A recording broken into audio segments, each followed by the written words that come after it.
નમસ્કાર, આપ જોઈ રહ્યા છો નેશન પ્લસ ન્યૂઝ. હું છું આપની સાથે હિરલ પંડ્યા.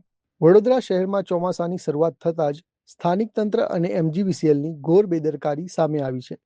વડોદરાના પશ્ચિમ વિસ્તારમાં આવેલા હરિનગર બ્રિજ પાસે અવધપુરા જવાના માર્ગ પર કરંટ લાગવાના કારણે એક ગાયનું કમકમાટી ભર્યું મોત નીપજ્યું છે.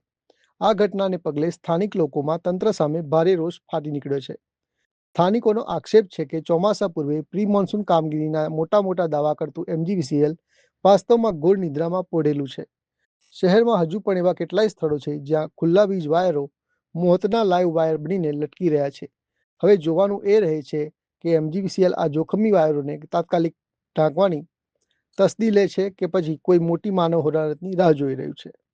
સમાચારોનો સતત અપડેટ મેળવવા માટે અમારી નેશન પ્લસ ન્યૂઝની યુટ્યુબ ચેનલને સબસ્ક્રાઇબ કરો, બેલ આઇકન દબાવો અને જોડાયેલા રહો ફેસબુક, ઇન્સ્ટાગ્રામ અને ટ્વિટર પર.